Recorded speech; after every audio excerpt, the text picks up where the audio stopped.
يا أيها الناس اتقوا ربكم الذي خلقكم من نفس واحدة وخلق منها زوجها وبث منهما رجالا كثيرا ونساء واتقوا الله الذي تساءلون به والأرحام إن الله كان عليكم رقيبا يا أيها الذين آمنوا اتقوا الله وقولوا قولا سديدا يصلح لكم أعمالكم ويغفر لكم ذنوبكم ومن يطع الله ورسوله فقد فاز فوزا عظيما أما بعد فإن خير الحديث كتاب الله وخير الهدي هدي محمد صلى الله عليه وسلم وشر الأمور محدثاتها وكل محدثة بدعة وكل بدعة ضلالة وكل ضلالة في النار أما بعد فأعوذ بالله من الشيطان الرجيم يا أيها الرسول بلغ ما أنزل إليك من ربك وإن لم تفعل فما بلغت رسالته والله يعصمك من الناس إن الله لا يهدي القوم الكافرين وقال النبي صلى الله عليه وسلم لأن يهدي الله بك رجلا واحدا خير لك من حمر النعم وقال النبي صلى الله عليه وسلم من دعا إلى هدى كان له من الأجر مثل أجور من تبعه من غير أن ينقص من أجورهم شيئا ومن دعا إلى ضلالة فعليه وزرها ووزر من عمل بها من غير أن ينقص من أوزارهم شيئا رواه البخاري আলহামদুলিল্লাহ আল্লাহ তাবারক ওয়া তাআলার অসংখ্য অগণিত তারিফাত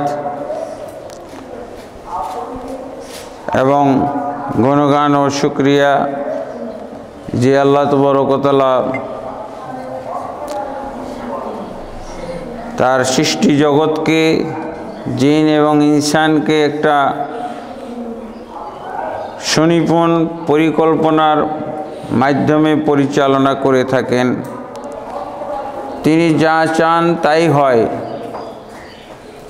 মখলুক বা মানুষ যা চায় তা হয় না ওমা তাশাউনা ইল্লা আন ইয়াশা আল্লাহ আল্লাহ স্পষ্ট বলে দিয়েছেন যে তোমাদের চাওয়ার মাধ্যমে কিছু হতে পারে না হয় না যতক্ষণ পর্যন্ত আল্লাহ না চান আলহামদুলিল্লাহ এই জন্য আল্লাহ তাবারক ওয়া তাআলা বান্দার জন্য যা মঞ্জুর করেন যা তিনি ফয়সালা করেন সেটাই মেনে নিতে হয় আমার আজকের খুতবা ছিল সাতক্ষীরা কিভাবে ফ্লাইট মিস হয়ে এখন আপনাদের সামনে চামুরখানে সেই খুতবা দিতে যাচ্ছি আল্লাহর ফয়সালা 10টায় ফ্লাইট ছাড়বে 10টায় আমি ট্রেন থেকে নামলাম দিনাজপুর থেকে দিনাজপুরের ট্রেনে উঠে ঢাকায় নামলাম 10টা 10 ফ্লাইট ছেড়ে গেছে ঠিক জাস্ট টাইমে 10টা 10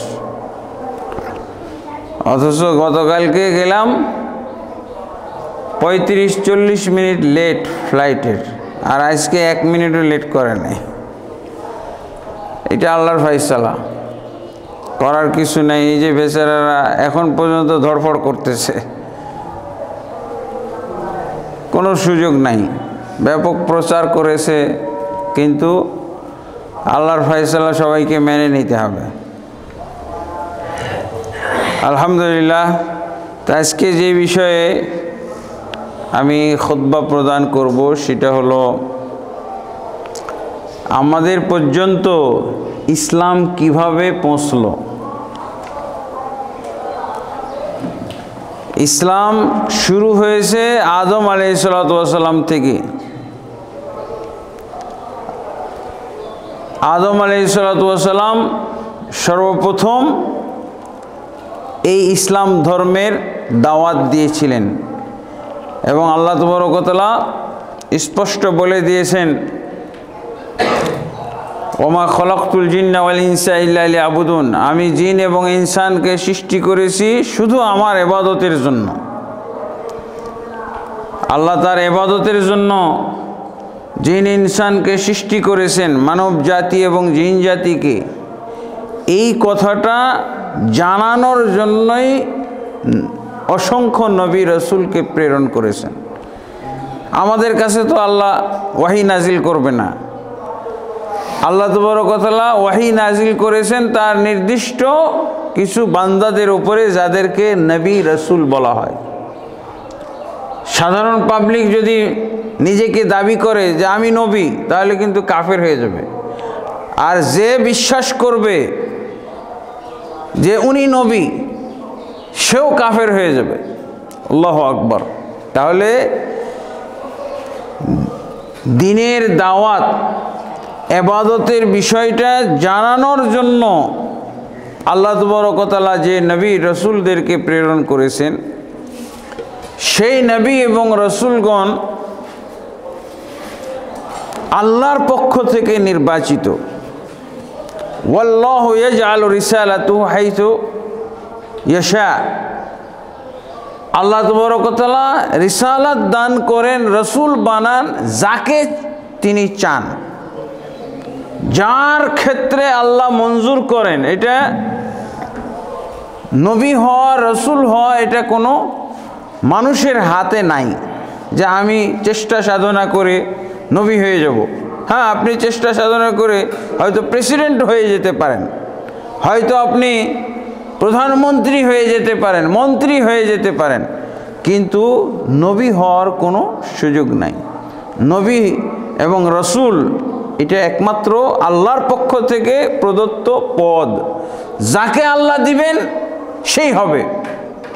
কেউ যদি বলে যে আমি নবী হয়ে গেছি, তাহলে কি বলবেন? যে আমরা ঠিক আছে ঈমান আনলাম? না, যারা এরকম নবী দাবি করবে তাদের শাস্তি হলো মৃত্যুদণ্ড, তাদেরকে হত্যা করে ফেলতে হবে। তো ইসলামটাই হলো ইবাদত। আমরা যে বলি আমাদের ধর্মের নাম ইসলাম, আমাদেরকে আল্লাহ ইসলাম মানার জন্যে সৃষ্টি করেছেন। ইসলামেরই যাবতীয়, ইসলামের যে আইটেমগুলো, এগুলোর নামই হলো ইবাদত।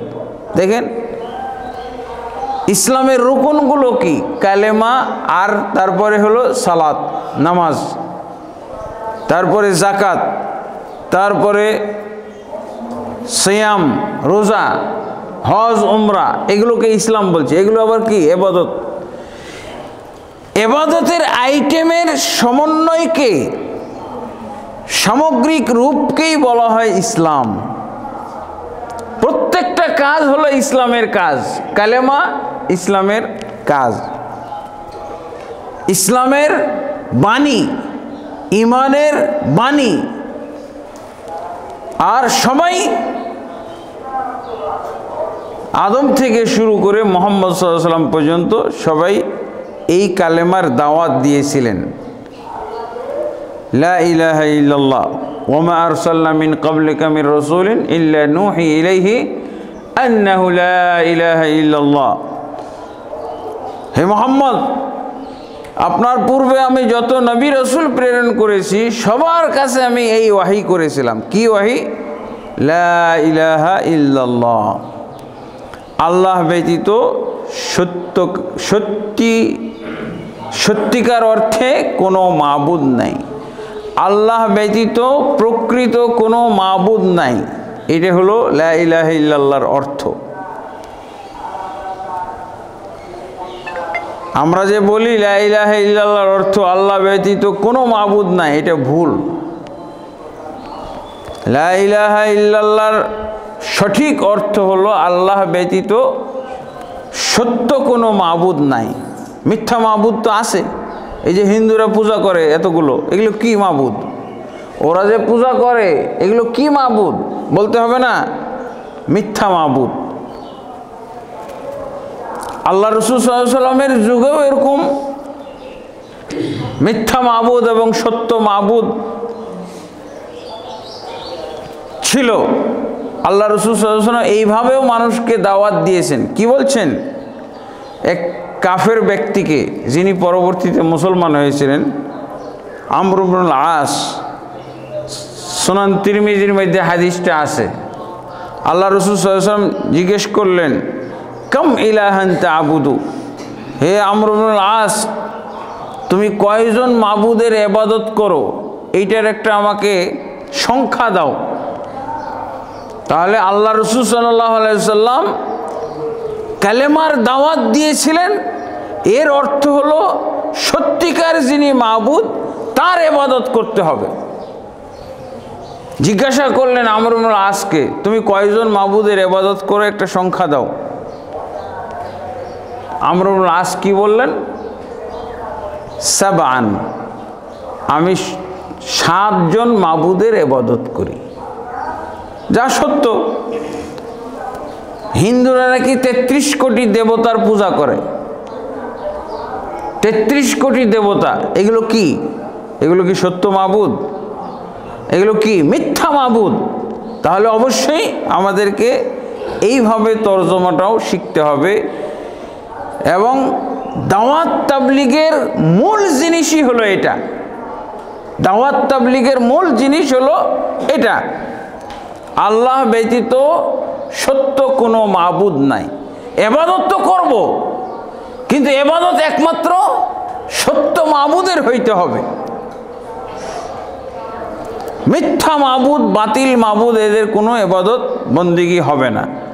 এই জন্য আল্লাহ রাসূল সাল্লাল্লাহু আলাইহি ওয়াসাল্লাম ওই কাফের ব্যক্তিকে জিজ্ঞেস করেছেন, কয়জন মাবুদের ইবাদত করো? সে বলল, সাবআন, আমি 7 জন মাবুদের ইবাদত করি। এরপর আল্লাহ রাসূল সাল্লাল্লাহু আলাইহি ওয়াসাল্লাম তাকে জিজ্ঞাসা করলেন, মান লিরাগবাতিকা ওয়া রাহবাতিকা, তোমার চূড়ান্ত মুহূর্তে বিপদ আপদে পড়লে, কোনো যখন উপায় না পাও, তখন কয়জন মাবুদের ইবাদত করো? তখন সে বলতেছে হক কথা। ও, সে আর একটু ব্যাখ্যা করে বলেছিল যে আমি 7 জন মাবুদের ইবাদত করি, 6 জন জমিনে, 1 জন আসমানে। তো কোন 6 জন জমিনে আর 1 জন আসমানে? আল্লাহু আকবার। সেই যুগের কাফের মানুষ, আল্লাহ রাসূল যাকে দাওয়াত দিচ্ছেন, সেই কাফের ব্যক্তির আকীদা হলো যে মাবুদ 7 জন, সে 7 জন মাবুদের ইবাদত করে, 6 জন জমিনে বসবাস করে, 1 জন আসমানে। আল্লাহ রাসূল সাল্লাল্লাহু আলাইহি ওয়াসাল্লাম তাকে প্রশ্ন করলেন, মান লিরাগবাতিকা ওয়া রাহবাতিকা, বিপদ আপদে পড়লে কার শরণাপন্ন হও? এই 7 জন, 6 জন জমিনে, 1 জন আসমানে। বিপদ আপদের মুহূর্তে যখন তুমি একেবারে উপায়ান্তর হয়ে যাও, কোনো তোমার আর পথ না থাকে, এমন বিপদ, এমন সংকট, তখন তুমি কোন মাবুদকে ডাকো? সে কি বলল? আল্লাযী ফিস সামা, যিনি আসমানে আছেন। যিনি আসমানে আছেন সেই মাবুদকে আমি ডাকি, আমি এগুলো বাদ দিয়ে দিই। আল্লাহু আকবার। এই কথাটাই বলতে হবে। এই কথাটা বলার জন্য এত নবী রাসূলকে প্রেরণ করা হয়েছে, যে ইবাদত করতে হবে একজন মাবুদের। অতএব আল্লাহ তাবারক ওয়া তাআলা আমাদেরকে যে সৃষ্টি করেছেন, সেই এক মাবুদের ইবাদত করার জন্য। সূরা কাফিরুন তাফসীর করেছিলাম। সূরা কাফিরুনের মর্ম কি? কাফেররা আল্লাহ রসুল সাল্লাল্লাহু আলাইহি ওয়াসাল্লামের সাথে সমঝোতা করতে আসছিল যে মুহাম্মদ সাল্লাল্লাহু আলাইহি ওয়াসাল্লাম, আপনার সাথে আমরা আপোষ করতে চাই। একজন, আমরা তো সবাই বহু মাবুদে বিশ্বাসী, বহু মাবুদে বিশ্বাসী। আমরা এক এক কাজের জন্য এক এক মাবুদ মানি। রৌদ্রের জন্য এক মাবুদ, তারপরে বৃষ্টির জন্য এক মাবুদ, বাতাসের জন্য আলাদা মাবুদ, কল্যাণের জন্য এক মাবুদ, অকল্যাণের জন্য এক মাবুদ, ভালোর জন্য এক মাবুদ, খারাপের জন্য এক মাবুদ। আর তুমি বলছো কোনো মাবুদ নাই, সত্যিকার অর্থে একজনই মাবুদ, সব কিছুরই একজনই মাবুদ, একজনই সৃষ্টিকর্তা, একজনই হলো মাবুদ।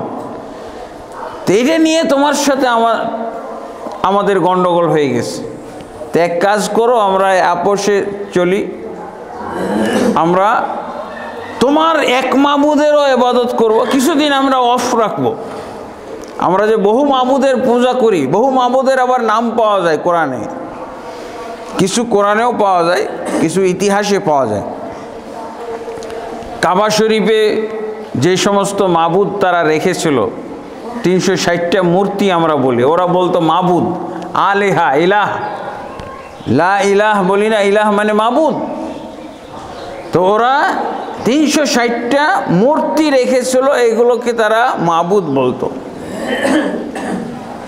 এবং এগুলোর নামও দেওয়া আছে, কোরআনেও কিছু নাম পাওয়া যায়, লাত, মানাত, উজ্জা, হুবাল, হাদিসে পাওয়া যায়। তারপরে আরও কিছু মূর্তির নাম পাওয়া যায় সূরা নূহের মধ্যে,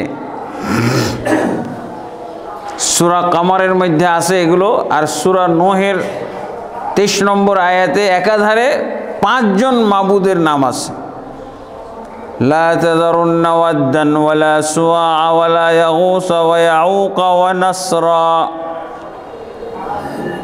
তারা বলছিল যে খবরদার, এই নবীদের দাওয়াত শুনে, কথাবার্তা শুনে তোমরা বাপদাদা 14 পুরুষ থেকে যেই মাবুদ আমরা ইবাদত করে আসি এগুলোকে বাদ দিবে না। বিশেষভাবে কাদের নাম? ওয়াদ, সুয়া, ইয়াগুস, ইয়াউক, নাসর, এই 5 জন মাবুদ। 5 জন মাবুদ, এদের একজনকেও বাদ দেওয়া যাবে না। নবীরা পাগল, নবীকে তারা, সব নবীকেই তারা পাগল বলেছিল, আমাদের নবীকেও পাগল বলেছিল। শাইরুন মাজনুন, আমাদের নবীকে পাগল বলেছে তারা, নাউজুবিল্লাহ। তো নবী সাল্লাল্লাহু আলাইহি ওয়াসাল্লাম তো পাগল ছিলেন না, উনি আল্লাহর নির্দেশে, আল্লাহর দেখানো পথ অনুসরণ করে মানুষকে দাওয়াত দিয়েছেন। এই বাতিল মাবুদগুলোর তারা ছাড়বে না, কিছুতেই ছাড়বে না। বলছে যে 1 বছর আমরা কিছুদিনের জন্য তোমার যে এক মাবুদ, আসমানে যে মাবুদ থাকে সেই মাবুদের ইবাদত করব, তুমি শিখাইবা কিভাবে ইবাদত করতে হয়। আর 1 মাস বা 1 বছর আমাদের মাবুদের ইবাদত করবা, লাত, মানাত, উজ্জা, হুবাল, ওয়াদ, সুয়া, ইয়াগুস, ইয়াউক, নাসর, এগুলোর ইবাদত করবা। এগুলো বাদ দেওয়া যাবে না, কোনোটাই বাদ দেওয়া না। তোমার আসমানের আল্লাহ আমরা ইবাদত করব 1 বছরের জন্য, 1 মাসের জন্য। আর আমরা যে মাবুদ, আমাদের বাপদাদা 14 পুরুষ থেকে যে মাবুদ আমরা মেনে এসেছি, ইলাহ আমরা মেনে এসেছি, এদেরকেও আমরা মানব। তাহলে আমাদের মিল হয়ে গেল, সমঝোতা হয়ে গেল। এটাই হলো ধর্মনিরপেক্ষতা। একই লোক আসল মাবুদও মানবে আর বাতিল মাবুদও মানবে, এটার নাম হলো ধর্মনিরপেক্ষতা। বুঝেছেন? মসজিদও যাবেন, মন্দিরও যাবেন। সাধারণ পাবলিকে তো যাওয়া পড়ে না, নেতাদেরকে যাইতে হয়। ও মসজিদও যাবে, মন্দিরও যাবে, মসজিদও বানাবে, মন্দিরও বানাবে। তো নবী এবং রসুলদের দাওয়াত হলো যে না, শুধু আল্লাহর ইবাদত হবে। সূরা কাফিরুনের শিক্ষা, সূরা কাফিরুন কি বলা হয়েছে? কুল ইয়া আইয়ুহাল কাফিরুন। যখন আবু জেহেল বা আবু জাহাল এই প্রস্তাব দিল যে মোহাম্মদ, গণ্ডগোল করে লাভ নাই, মক্কার লোকদেরকে দুই ভাগে বিভক্ত করবা না, আমরা সবাই মিলেমিশে থাকি, তোমার মাবুদ আমরা বাদ দিচ্ছি না, তো তোমার মাবুদের ইবাদত করব আসমানে যিনি আছেন, আর তুমিও আমাদের মাবুদের ইবাদত করবা। এক বছর আমরা পালাক্রমে বাই রোটেশন আমরা এভাবে সমঝোতা করে চলব। আল্লাহ রসুল কি জবাব দিবেন? আল্লাহ রসুল সাল্লাল্লাহু আলাইহি ওয়াসাল্লাম জবাব দেওয়ার আগে আল্লাহর পক্ষ থেকে সূরা নাজিল হয়ে গেল, কুল ইয়া আইয়ুহাল কাফিরুন, হে কাফেরের জাত, লা আবুদু মা তা'বুদুন, হে মুহাম্মদ সাল্লাল্লাহু আলাইহি ওয়াসাল্লাম আপনি জানিয়ে দেন তাদেরকে, আবু জেহেলকে, জাহিলি সমাজকে জানিয়ে দেন যারা বহু মাবুদে বিশ্বাসী। দেখেন আমাদের সমাজে এখন বলা হচ্ছে যে বহুত্ববাদ, আমরা বাংলাদেশের সংবিধানে বহুত্ববাদ রাখা হবে। তো 90% মুসলিম অধ্যুষিত দেশে বহুত্ববাদ চলতে পারে? বহুত্ববাদ তো হলো ওই 10%-এর কথা, তো এই 90%-এর স্বীকারই তো করা হলো না। 10%-এর সংবিধান হলো বহুত্ববাদ থাকতে হবে, মানে এখানে আল্লাহরও ইবাদত হবে, বিভিন্ন ধরনের দেবদেবীর ইবাদত হবে, এবং একই লোক সবগুলোই পূজা করব। এই হলো আমাদের দেশের সম্প্রীতি এবং অসাম্প্রদায়িকতার ব্যাপার। তারা যেভাবে মন্দিরেও যায়, মসজিদও যায়, মসজিদও বানায়, মন্দিরও বানায়। সূরা তওবার 17 নম্বর আয়াতে কঠিন আয়াত নাজিল করছেন আল্লাহ, কঠিন কথা, মা কানা লিল মুশরিকিন, মুশরিকদের জন্য জায়েজ নেই মসজিদ বানানো। যারা মন্দির বানাবে তারা মসজিদ বানাইতে পারবে না, মন্দিরই বানাকো এবং মন্দিরের ধর্মই গ্রহণ করবে। যখন কাফের মুশরিকেরা কাবা ঘর বানিয়েছিল তখন আল্লাহ তাবারক ওয়া তাআলা তো নবী ছিল না যে কোরআন নাজিল করে তাদেরকে নিষেধ করবেন। মুহাম্মদ সাল্লাল্লাহু আলাইহি ওয়াসাল্লাম তখন নবুয়ত পাননি। যখন মুহাম্মদ সাল্লাল্লাহু আলাইহি ওয়াসাল্লাম নবী হইলেন তখন আল্লাহ তাবারক ওয়া তাআলা আয়াত নাজিল করলেন, সূরা তওবার 17 নম্বর আয়াত। কি বলা হলো? মা কানা লিল মুশরিকিনা ইয়ামুর মাসাজিদাল্লাহ শাহিদিনা আলা আনফুসিহিম বিল কুফর উলাইকা হাবিতাত আমালুহুম। মুশরিকদের জন্য আজও উচিত নয় মসজিদ বানানো। শাহিদিনা আলা আনফুসিহিম বিল কুফর, যতক্ষণ পর্যন্ত সেই কুফরির মধ্যে আছে, কাফের অবস্থায় আছে, তার জন্য মসজিদ বানানো জায়েজ নেই। তার মানে কাফের মুশরিকরাও মসজিদ বানাইতে পারে, কোরআনের ইতিহাসে পাওয়া যাচ্ছে। এবং সেটা কোন মসজিদ? মক্কার মসজিদ। আবু জেহেল, আবু লাহাব এরা বানাইছিল। যখন কাবা শরীফ জীর্ণ শীর্ণ বিধ্বস্ত হয়ে গেছিল, বিধ্বস্ত হয়ে যাওয়ার উপক্রম, তখন এটাকে খুলে আবার নতুন করে গড়ে তুলেছিল। এরাই হলো সেই মুশরিক যারা মসজিদকেও ভালোবাসত, মন্দিরকেও ভালোবাসত, আল্লাহকেও ভালোবাসত, আর এই দেবদেবীদেরকেও ভালোবাসত। এই জন্য তাদেরকে মুশরিক বলা হয়। মুশরিক মানে শরিক করে, আল্লাহর সাথে শরিক করে। আল্লাহর সাথে কাকে শরিক করে? দেবদেবীদেরকে শরিক করে। কাউকে বাদ দিবে না ওরা। তখনই তো আল্লাহ কোরআন নাজিল করলেন এই সূরা কাফিরুন 109 নম্বর সূরা। 114টা সূরার মধ্যে 109 নম্বর সূরা হলো আল্লাহ মুহাম্মদ সাল্লাল্লাহু আলাইহি সাল্লামকে জানিয়ে দিতে বললেন, কুল, জানিয়ে দাও, বলে দাও মুহাম্মদ সাল্লাল্লাহু আলাইহি সাল্লাম, ইয়া আইয়ুহাল কাফিরুন, হে কাফের সমাজ, হে কাফেরের গোষ্ঠী, হে কাফের জাত, লা আ'বুদু মা তা'বুদুন, তোমরা যা কিছুর ইবাদত করছো আমি এই সবের এইগুলোর ইবাদত করব না, 1 মিনিটের জন্য না, 1 সেকেন্ডের জন্য না।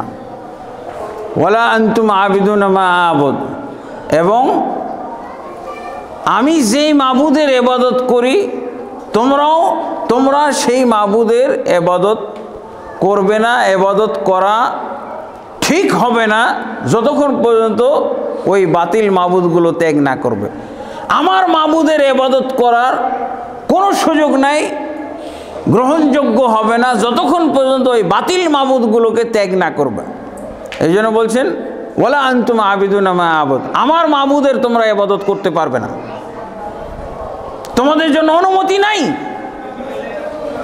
আমার মাবুদের ইবাদত করার অনুমতি তোমাদের নাই যতক্ষণ পর্যন্ত ওই বাতিল মাবুদগুলোর ইবাদত না কর, বাদ দিছ। ওয়ালা আনতুম আবিদুনা মা আবুদ ওয়ালা আনা আবিদুম মা আবাদতুম। তারপরে কি বলছেন? তোমরা যেভাবে ইবাদত করছো আমি এইভাবে ইবাদত করি না, করব না। ওরা কিন্তু কাবা শরীফের ইবাদত করত। কাবা শরীফের ইবাদত করতে গিয়ে কী করতো জানেন? উলঙ্গ হয়ে তওয়াফ করতো কাবা শরীফের। আল্লাহ রসুল সাল্লাল্লাহু আলাইহি ওয়াসাল্লাম কি এই নিয়ম মানবেন? আল্লাহ রসুলও তওয়াফ করেন, কিন্তু উলঙ্গ তওয়াফ গ্রহণযোগ্য নয়। তারপরে ওরা তওয়াফের সময় কি বলতো? তওয়াফের সময় তালবিয়া পড়তো, লাব্বাইক আল্লাহুম্মা লাব্বাইক, লাব্বাইক লা শারীকা ইল্লা শারীকান হুয়া লাক তামলিকুহু ওয়া মা মালাক। এই হলো তাদের হজের তালবিয়া। অর্ধেক আমাদের সাথে মিল, আমরা আজও তো এই তালবিয়া পড়ি। তালবিয়া, হজের দোয়াকে তালবিয়া বলে। হজের দোয়াকে কি বলে? তালবিয়া পড়ে। আমরা যেমন নামাজে সানা পড়ি, মসজিদে ঢোকার সময় একটা দোয়া পড়ি, আল্লাহ মাফতাহ লি আবওয়াব রহমাতিকা। ঈদের দিনের একটা দোয়া পড়ি, আল্লাহু আকবার লা ইলাহা ইল্লাল্লাহ, আল্লাহু আকবার ওয়ালিল্লাহিল হামদ। লাইলাতুল কাদারের জন্য একটা দোয়া পড়ি, কি? আল্লাহুম্মা ইন্নাকা আফুউন তুহিব্বুল আফওয়া ফাআফু আন্নি। এরকম হজের একটা দোয়া আছে, যেই দোয়ার নাম হলো তালবিয়া। লব্বাইক আল্লাহুম্মা লব্বাইক, লব্বাইক লা শারীকা লাক লব্বাইক, ইন্নাল হামদা ওয়ান নি'মাতা লাকা ওয়াল মুলক লা শারীকা লাক। কিন্তু কাফেররা এই তালবিয়া পড়তো, প্রথম অর্ধেক আমাদের মতো, আর দ্বিতীয় অর্ধেক আলাদা। লব্বাইক আল্লাহুম্মা লব্বাইক, লব্বাইক লা শারীকা লাক, এই পর্যন্ত আমাদের সাথে মিল আছে। হে আল্লাহ, আমরা তোমার দরবারে উপস্থিত হয়েছি হজ্জের জন্য, উমরার জন্য, তওয়াফের জন্য। তারপরে কি? লা শারীকা লাক, তোমার শরীক নাই। ইল্লা শারীকান হুয়া লাক, একমাত্র ওই সব শরীকগুলোই তোমার জন্য আছে, হ্যাঁ, যেগুলো তুমি পছন্দ করো। তার মানে কাবা শরীফের 360টা মূর্তির ব্যাপারে তাদের ঈমান বিশ্বাস ছিল যে এই মূর্তিগুলো, এই মাবুদগুলো আল্লাহর পছন্দ। এই জন্য তালবিয়াতেও এই কথাটাও, এই রেফারেন্সটা টানতো, লা শারীকা ইল্লা শারীকান হুয়া লাক তামলিকুহু ওয়া মা মালাক। তোমার কোনো শরীক নেই এই এই এই এই মহামানবগুলো ছাড়া। আমরা যেমন বলি আব্দুল কাদের জিলানীকে বানাইছি না গাউসুল আজম, তা এত জঘন্য কথা তারা বলতো না, খালি এতটুকু বলছে যে এরা তোমার শরীক, কিন্তু এই শরীকদেরও তুমি মালিক, এটাও বিশ্বাস করত। এগুলো তোমার পছন্দনীয় শরীক, তোমার কোনো শরীক নেই, তুমি সবচেয়ে বড়, মহান, আকবার, কিন্তু এগুলো শরীক, এই শরীকগুলো তুমি পছন্দ করো, তাই আমরাও এগুলোকে শরীক মানি। এটা আল্লাহর উপরে অপবাদ চাপানো। আল্লাহ কখন বললে? কোন কোরআনে বলছে? নবীকে যেই কোরআন দিয়ে পাঠাইছে সেই কোরআনের মাধ্যমে তো এগুলোকে প্রত্যাখ্যান করা হয়েছে, এগুলো সবকে বাদ দিতে বলা হয়েছে, নাম ধরে ধরে বলা হয়েছে।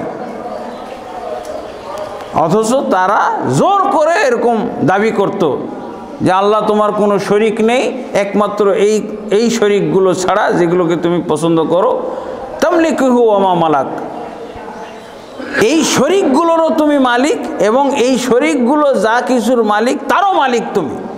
এইভাবে। কিন্তু আমাদের সমাজে যারা মুসলমান হয়ে বলতেছে গাউসুল আজম, এদের এই বাক্যটা, এই শব্দটা আরও মারাত্মক। আল্লাহ তোমার কোনো শরীক নেই একমাত্র গাউসুল আজম আব্দুল কাদের জিলানী ছাড়া, নাকি একমাত্র শাহজালাল ছাড়া, একমাত্র শাহপরাণ ছাড়া। ওদের 360টা ছিল, আর আমাদের অগণন অসংখ্য। রাস্তাঘাটের বাঁশের রাস্তায় আপনি বহু দেখতে পাবেন, ঘোড়ার সাপ, গাধা শাহ, কুত্তা শাহ, বিড়াল দহ ইত্যাদি, গোলাপ শাহ, কত কি আছে। এ কি 300 নাকি 3000, আরও বেশি। কি করে এগুলোতে? এগুলোতে গিয়ে ওই যে আল্লাহর শরীক বানানো হয়েছে, এগুলোকে আল্লাহর শরীক। তা আমরা আল্লাহ ছাড়া কত মাবুদ আমরা গ্রহণ করেছি। খালি হিন্দুদের মাবুদ আছে, মুসলমানেরা যে মাবুদ মানে, নাউজুবিল্লাহ। আব্দুল কাদের জিলানী সম্পর্কে আমাদের দেশের কি আকীদা বিশ্বাস? বলছে উনি পিরানে পীর দস্তগীর। পিরানে পীর মানে সমস্ত পীরদের বড় পীর, আর দস্তগীর, দস্তগীর মানে আল্লাহর হাত ধরে আল্লাহকে অ্যাক্সিডেন্ট থেকে বাঁচাই দিয়েছে, নাউজুবিল্লাহ। আল্লাহ আর আব্দুল কাদের জিলানী নাকি একসাথে আরশে হাঁটতেছিল, পা ফসকে আল্লাহ পড়ে যাচ্ছিল, আর আব্দুল কাদের জিলানী ধরে ফেলছে। এই জন্য দস্ত মানে হলো হাত, গির মানে ধরা। আব্দুল কাদের জিলানী এত বড় পীর কেন? যে আল্লাহ পড়ে যাচ্ছিল, হাত ধরে আল্লাহকে বাঁচাই দিছে, নাউজুবিল্লাহ। এই হলো মুসলমানের আকীদা। এই যে লাল শালওয়ালা, ডেগওয়ালারা, এইগুলোর উপরে বেঁচে আছে ওরা। আব্দুল কাদের জিলানী, নাউজুবিল্লাহ। গাউসুল আজম, গাউসুল মানে আজম মানে যে আল্লাহর চেয়েও বড় দোয়া কবুলকারী, বিপদ আপদ থেকে আল্লাহর চাইতেও বেশি যিনি বাঁচাইতে পারেন, গাউসুল আজম। গাউসুল আজম হবে আল্লাহ, অথচ গাউসুল আজম তারা বলতেছে আব্দুল কাদের জিলানীকে, নাউজুবিল্লাহ। কিছু মুসলমান বা সাহাবী নবী জীবিত থাকতে একবার এসে বলল, এক মুনাফিক খুবই কষ্ট দিত মুসলমানদেরকে। তখন তারা বলল যে চলো আমরা রসুলের কাছে গাউস তলব করি। এই শব্দটা বলেছিল, চলো তো এই মুনাফিক থেকে রক্ষা পাওয়ার জন্য রসুলের কাছে গাউস তলব করি। গাউস মানে হলো বিপদ আপদের মুক্তি। তাল নাযহাব নাস্তাগীসু বিরাসূলিল্লাহ, এই চলো আমরা রসুলের কাছে গাউস তলব করি এই মুনাফিক থেকে রক্ষা পাওয়ার জন্য, রেহাই পাওয়ার জন্য, এর অনিষ্ট, এর ক্ষতি থেকে বাঁচার জন্য রসুলের কাছে আমরা গাউস তলব করি। গাউস মানে এমন প্রার্থনা, যেই প্রার্থনা অন্য কেউ কবুল করতে পারে না। বিপদ আপদে তিনি রক্ষা করতে পারেন। বিপদ আপদ থেকে রক্ষার জন্য যিনি দোয়া কবুল করেন, এটাকে বলা হয় গাউস। ওই সাহাবীরা আসলো, এসে বলছে ইয়া রাসূলুল্লাহ নাস্তাগীসু বিকা মিন হাযাল মুনাফিক। হে আল্লাহ রসুল, আপনার কাছে আমরা গাউস তলব করতেছি এই মুনাফিক থেকে রেহাই পাওয়ার জন্য। আল্লাহ রসুল সাল্লাল্লাহু আলাইহি ওয়াসাল্লাম সাথে সাথে প্রতিবাদ করলেন, লা ইস্তাগাসু বি ইন্নামা ইস্তাগাসু বিল্লাহ। মারাত্মক ভুল কথা বলেছো। আমি মুহাম্মদের কাছে গাউস পাওয়া যাবে না। গাউসের মালিক একমাত্র আল্লাহ। আল্লাহু আকবার। মুহাম্মদ সাল্লাল্লাহু আলাইহি ওয়াসাল্লাম প্রতিবাদ করছেন যে আমি গাউস না, গাউস একমাত্র আল্লাহ। অথচ আব্দুল কাদের জিলানীকে শুধু গাউস বলে নাই, গাউসুল আজম বলছেন। মানে আল্লাহর অস্তিত্ব অস্বীকার করা। মুহাম্মদ আব্দুল কাদের জিলানী হলেও সবচেয়ে বিপদ আপদের দোয়া কবুলকারী, রক্ষাকারী, পরিত্রাণ দানকারী, নাউজুবিল্লাহ। এই শব্দটা আছে আছে? এই যে পীর মুরিদের সাথে যারা ঘোরাফেরা করে, ওরসগুলোতে গেলে এই শব্দগুলো শুনবেন, ডেগওয়ালাদের কাছে এই কথা শুনবেন, পীরদের দরবারে গেলে বিশেষভাবে ভণ্ড পীর, আমাদের দেশে দুই ধরনের পীর কথা আমরা শুনি, কিন্তু আসলে যারা হক্কানি এরাও ভণ্ড, কিন্তু যেগুলোকে ভণ্ড বলা হচ্ছে এরা আরও বেশি ভণ্ড। এরাই এই শব্দগুলো আমাদের মাঝে প্রচার করেছেন। এই ধরনের শিরক কাফের মুশরিকরাও আবিষ্কার করতে পারে নাই। মানুষকে গাউসুল আজম বলা, এরকম কথা তারা হোবালের কাছেও বলে নাই। 360টা মূর্তির প্রধান ছিল হোবাল, হোবাল বা হোবল বলতো। একে এই 360টা মূর্তির প্রধান ধরা হইতো, হেড, 360টার মধ্যে হেড। এই জন্য এই মূর্তিটাকে কাবা শরীফের ভিতরে রাখা হয়েছিল, ঘরের মধ্যে, আর বাকি 359টা বাইরে ছিল, বাইরে প্রতিষ্ঠিত করা ছিল, বাইরে দাঁড় করানো ছিল, বাইরে এগুলোকে খাড়া করা ছিল, এই মূর্তিগুলোকে। নাউজুবিল্লাহ। তো রাসূলুল্লাহ সাল্লাল্লাহু আলাইহি ওয়াসাল্লামের প্রধান দাওয়াত ছিল তাওহীদের দাওয়াত, লা ইলাহা ইল্লাল্লাহর দাওয়াত, আল্লাহ ব্যতীত সত্য কোনো মাবুদ নাই।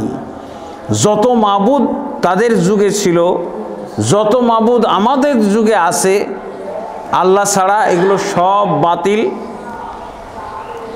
যতক্ষণ পর্যন্ত আমরা এগুলো শুধু মাবুদ না, আমাদের কোরআনের বিপরীতে কোনো নিয়ম কানুন, আইন কানুন বানাবো, এগুলোও কিন্তু মাবুদ, এগুলোকে বলা হয় তাগুত। কোরআনের বাইরে, মুসলমানের জন্য কোরআনের বাইরে কোনো নিয়ম কানুন চলবে না। আল্লাহ রাসূল সাল্লাল্লাহু আলাইহি ওয়াসাল্লাম কি দিয়ে দেশ পরিচালনা করতেন? উম্মতকে কি দিয়ে তিনি দেশ পরিচালনা বা উম্মতকে পরিচালনা করতেন? উম্মতের আইন শৃঙ্খলা কোথা থেকে গ্রহণ করতেন? রাসূলুল্লাহ সাল্লাল্লাহু আলাইহি ওয়াসাল্লাম কোরআন থেকে। আল্লাহ রাসূল সাল্লাল্লাহু আলাইহি ওয়াসাল্লাম কোরআন ছাড়া আর অন্য কিতাব ছিল না তার কাছে। একটা ছোট্ট ঘটনা আপনাদের কাছে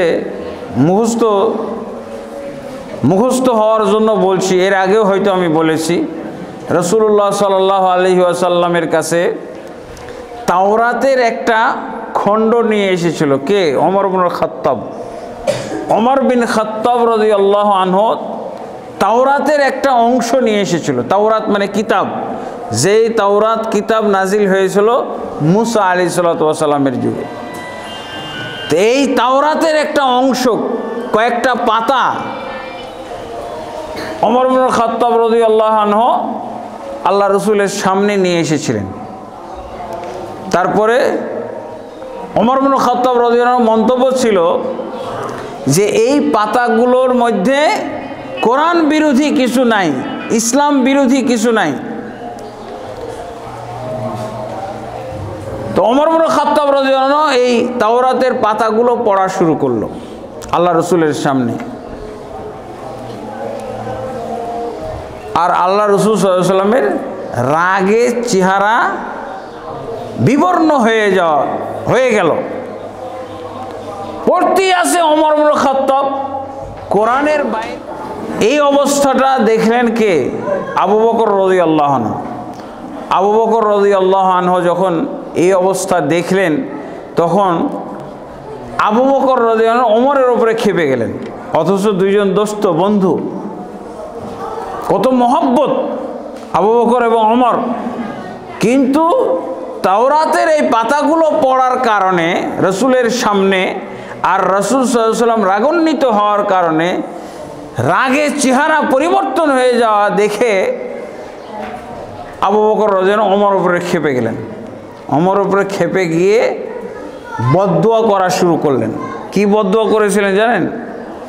সাকালাতকা সাওয়াকিলু ইয়া ওমর, হে ওমর তুমি ধ্বংস হও, তুমি এই মুহূর্তে মৃত্যুবরণ করো। এবং তোমার জন্য তোমার মা খালারা ক্রন্দন করুক, তোমার পরিবারের মহিলারা ক্রন্দন করুক। মরলে কাঁদেন, মরলে যেমন আমরা কাঁদি, বেশি কাঁদে কারা? মহিলারা না? মা বেশি কাঁদে, খালারা বেশি কাঁদে, মহিলারা বেশি কাঁদে। এই জন্য আবু বকর রাদিয়াল্লাহু আনহু বলছেন, ওমর তুমি ধ্বংস হও, এই মুহূর্তে তুমি মরে যাও, আর তোমার জন্য তোমার বাড়ির মহিলারা ক্রন্দন করুক। এই মারাত্মক কথা শুনে তাওরাত পড়া বন্ধ করে ওমর ইবনে খাত্তাব রাদিয়াল্লাহু আনহু জিজ্ঞাসা করলেন, আপনি এরকম মারাত্মক কথা, এরকম কঠিন কথা আমার জন্য কেন উচ্চারণ করছেন? আবু বকর রাদিয়াল্লাহু আনহু বললেন, আমা তারা মা বিওয়াজহি রাসূলিল্লাহ, তুমি আমার দিকে দেখো কেন? তুমি রাসূলের চেহারার দিকে তাকাও, কি অবস্থা হয়েছে। রাসূল সাল্লাল্লাহু আলাইহি ওয়াসাল্লাম বিদ্যমান থাকতে, রাসূল সাল্লাল্লাহু আলাইহি ওয়াসাল্লাম জীবিত থাকতে, আর রাসূলুল্লাহ সাল্লাল্লাহু আলাইহি ওয়াসাল্লামের কাছে আল্লাহর পক্ষ থেকে শ্রেষ্ঠ গ্রন্থ নাজিল হওয়ার সত্ত্বেও তুমি তাওরাতের পাতা এসে পড়তেছো, পাতা এনে পড়তেছো।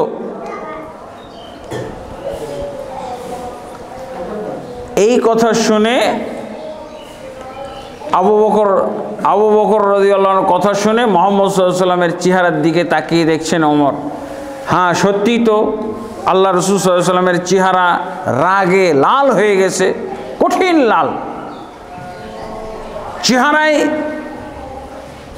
গোসা রাগের চিহ্ন ফুটে উঠেছে। ওমর ইবনে খাত্তাব রাদিয়াল্লাহু আনহু একটা দোয়া পড়লেন। এই দোয়াটা আজও কিয়ামত কাল পর্যন্ত রাসূলুল্লাহ সাল্লাল্লাহু আলাইহি ওয়াসাল্লাম সকাল সন্ধ্যার দোয়া হিসেবে নির্ধারিত করে দিয়েছেন। রাদিতু বিল্লাহি রাব্বান ওয়া বিল ইসলামি দীনান ওয়া বি মুহাম্মাদিন সাল্লাল্লাহু আলাইহি ওয়াসাল্লাম নবিয়ান। এই দোয়াটা ওমর ইবনে খাত্তাব রাদিয়াল্লাহু আনহুর সামনে পাঠ করলেন। এই দোয়ার অর্থ কি? রাদিতু বিল্লাহি রাব্বান, আমি আল্লাহর প্রতি রাজি হয়ে গেছি, আল্লাহকে রব হিসেবে গ্রহণ করে, রব হিসেবে মেনে নিয়ে আমি রাজি খুশি, এবং ইসলামকে দিন হিসেবে, ধর্ম হিসেবে গ্রহণ করে আমি রাজি খুশি হয়ে গেছি, আর মুহাম্মদ সাল্লাল্লাহু আলাইহি ওয়াসাল্লামকে নবী হিসেবে গ্রহণ করে ঈমান এনে আমি খুশি হয়ে গেছি। তার মানে আমি তাওরাতের পাতা পড়ছি, এর অর্থ এটা নয় যে আমি আল্লাহকে রব হিসেবে গ্রহণ করে খুশি না, আমি মুহাম্মদ সাল্লাল্লাহু আলাইহি ওয়াসাল্লাম আপনাকে নবী হিসেবে গ্রহণ করে খুশি না, এরকম না। ইসলামকে দিন হিসেবে গ্রহণ করে আমি অখুশি, তা না। এই কথা, এই দোয়াটা যখন ওমর ইবনে খাত্তাব রাদিয়াল্লাহু আনহু পড়লেন, তখন আল্লাহ রাসূল সাল্লাল্লাহু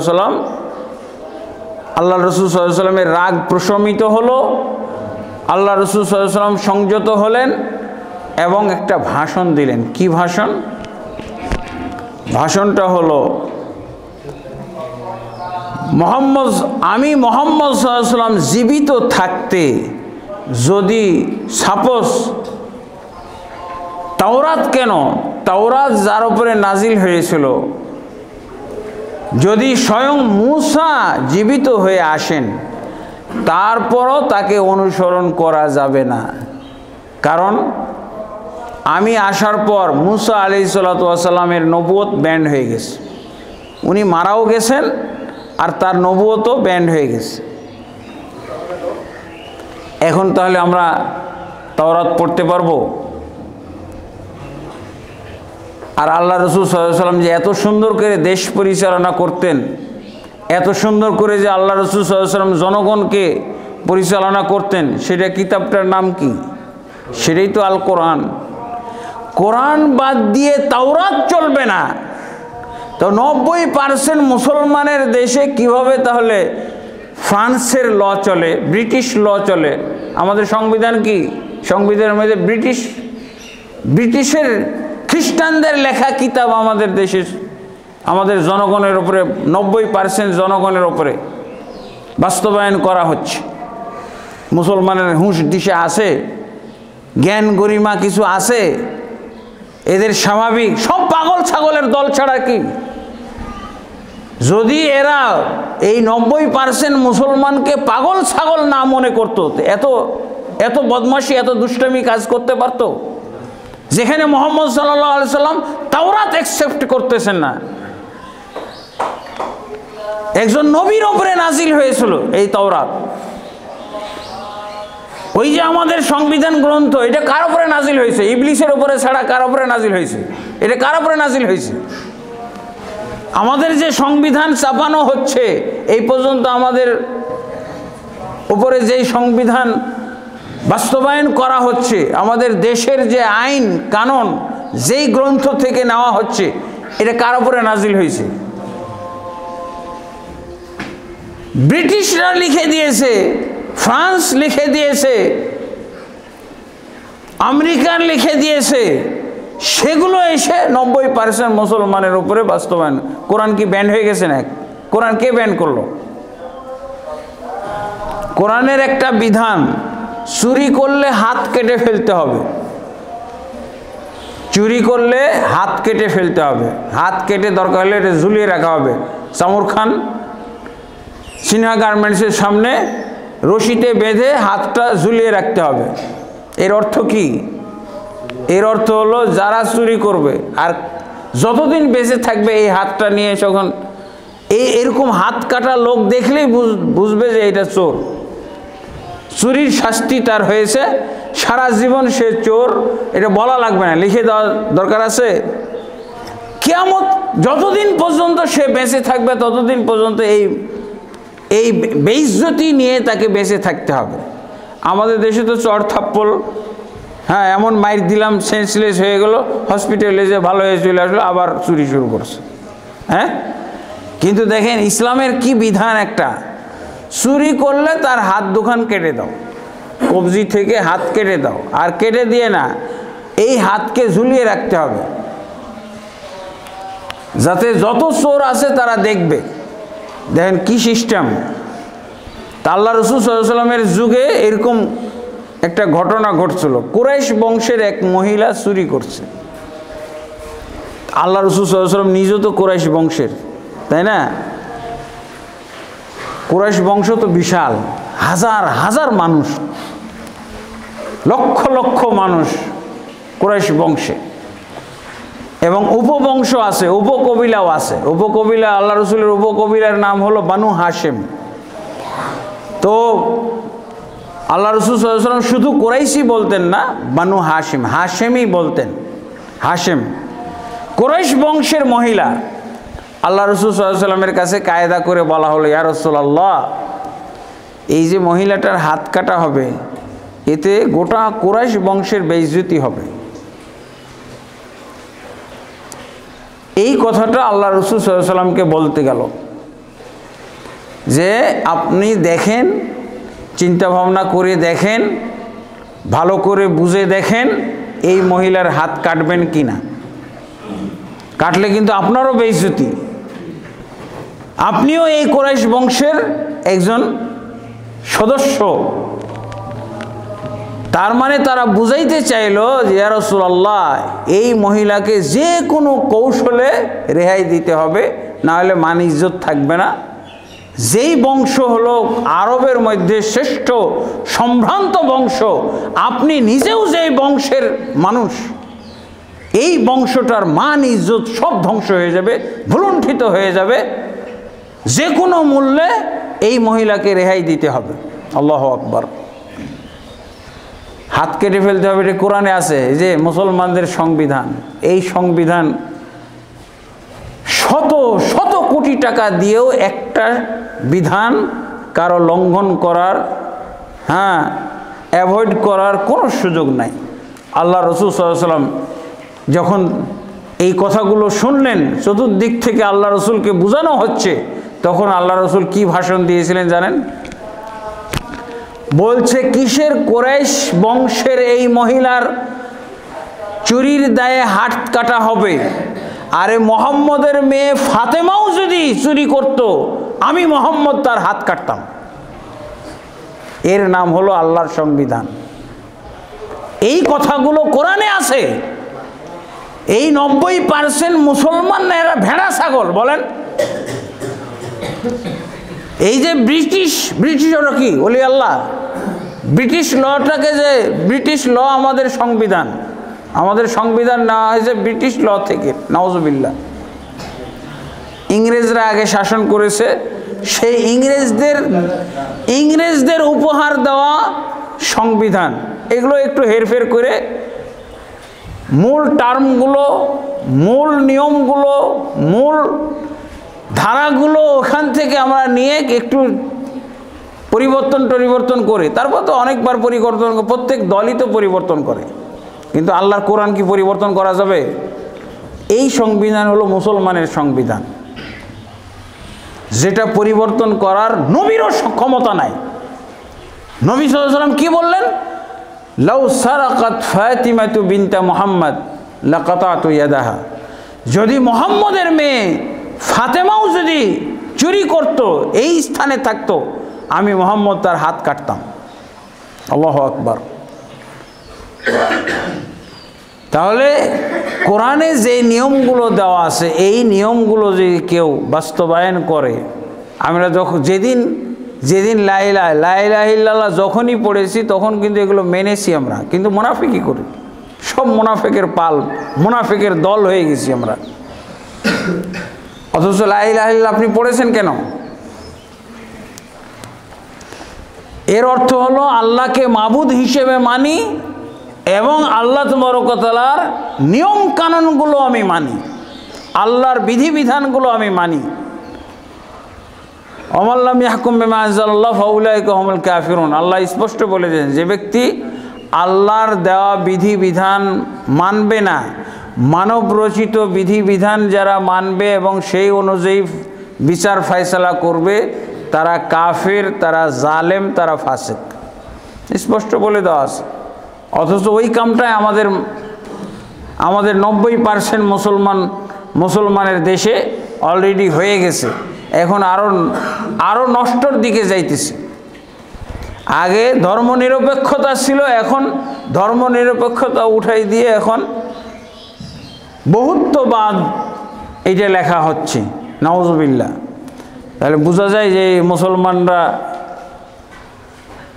সত্যিকার মুসলমান, এদেরকে ভেড়া ছাগল মনে করতেছে। যারা শাসক গোষ্ঠী তারা এদেরকে ভেড়া ছাগল মনে করতেছে। এরা মুসলমান 90% মুসলমানকে কোরআনটা দেখাইতেই চাচ্ছে না, হয়তো তারাও বুঝে না কোরআন। তোমরা বুঝো না তো বুঝে নাও, দেশে আলেম ওলামা আছে না, ইমাম আছে না, আলেম আছে না, এই বিষয়গুলো আমাদের বেশি বেশি তাবলীগ করা দরকার। রাসূলুল্লাহ সাল্লাল্লাহু আলাইহি ওয়াসাল্লামকে আল্লাহ তাবারক ওয়া তাআলা স্পষ্ট বলেছেন, ইয়া আইয়ুহার রাসূল বাল্লিগ মা উনজিলা ইলাইক, হে মুহাম্মদ সাল্লাল্লাহু আলাইহি ওয়াসাল্লাম, আপনার উপরে যা নাজিল করা হয়েছে এটা আপনি মানুষের কাছে প্রচার করে দেন। তাই আমরা প্রচার করলাম। তারপরে ওয়া ইন লাম তাফআল, যদি আপনি প্রচার না করেন, ইসলামের বিধিবিধানগুলো প্রচার না করেন, কোরআনের এই অবস্থান আপনি যদি না তুলে ধরেন, একটুও যদি গোপন করেন, তাহলে আমি আল্লাহ ধরে নিব যে আপনি ইসলাম ধর্মের কিছুই প্রচার করেন। সব প্রচার করে দিতে হবে। কেন প্রচার করতে হবে? যাতে করে আমরা জানতে পারি, 90% মুসলমান যাতে আমরা জানতে পারি, এটা প্রচার করতে হবে। কিন্তু আমাদের তাবলীগে ইজতেমার মাঠে কি হচ্ছে? কেউ কিছু জানে? প্রচার হবে, কোরআনের বিধান প্রচার হবে, আখিরি মোনাজাত আর ফজিলত টরিজত শুনিয়ে বিদায় করা হবে। আল্লাহর বিধানকে মানুষের কাছে তুলে ধরতে হবে, ফাজাইল নয়, ফাজাইল আমল নয়। ফাজাইল আমল দিয়ে মুসলমানের কিচ্ছু হবে না। 49 কোটি নেকির কথা শুনে কিচ্ছু হবে না। 49 কোটি নেকির কানাকড়িও মূল্য নাই, এটা ফালতু কথাবার্তা। আপনি কোরআনের বিধানগুলো শিখেন। কোরআনে যা কিছু আল্লাহ ফরজ করেছেন, আল্লাহ কোরআনের মধ্যে যে সমস্ত শাস্তির, যে সমস্ত হুদুদ নাজিল করেছেন, মানে বিভিন্ন অপরাধের ক্ষেত্রে আল্লাহ যে শাস্তির বিধান দান করেছেন এগুলো প্রচার করেন, এগুলো জানেন। মুসলমানদেরকে পড়তে হবে, না পড়লে তো কিছু হবে না। আল্লাহর এই কোরআন নাজিল করেছেন পড়ার জন্যে, জানার জন্যে, বুঝার জন্যে, বাস্তবায়ন করার জন্যে। এগুলো আমরা করি না দেখেই তো আমাদের সাথে এই বদ আচরণ করা হয়েছে। 90% মুসলমানের ওপরে ব্রিটিশ ল চাপিয়ে দেওয়া হয়েছে, কাফের মুশরিকদের সংবিধান চাপিয়ে দেওয়া হয়েছে। 10% কাফের মুশরিকের সংবিধান 90%-এর ওপরে কার্যকর করা হয়েছে। আরও জঘন্য করার পরিকল্পনা নেওয়া হয়েছে। ধর্মনিরপেক্ষতাবাদ থেকে বহুত্ববাদ এখানে লিখে দেওয়ার মানে প্রস্তাব করা হয়েছে, যেটা আরও কঠিন ধরনের কুফরি, কঠিন ধরনের রিদ্দা, মুরতাদ হওয়ার কারণ, মুশরিক হওয়ার কারণ। আল্লাহ তাবারক ওয়া তাআলা আমাদেরকে দিন বুঝার, কোরআন বুঝার এবং আল্লাহ তাবারক ওয়া তাআলার বিধিবিধান এবং সংবিধানকে বুঝার আল্লাহ তৌফিক দান করুন। এবং কুফরি বিধান, কুফরি সংবিধান এগুলো আমাদেরকে বুঝার এবং প্রত্যাখ্যান করার, এগুলোকে বিসর্জন দেওয়ার আল্লাহ তাবারক ওয়া তাআলা মন মানসিকতা এবং তৌফিক দান করুন। আল্লাহুম্মা আমিন। আস্তাগফিরুল্লাহ লি ওয়া লাকুম ওয়া লিসাইরিল মুসলিমিন ফাস্তাগফিরুহু ইন্নাহু আল গফুরুর রহিম।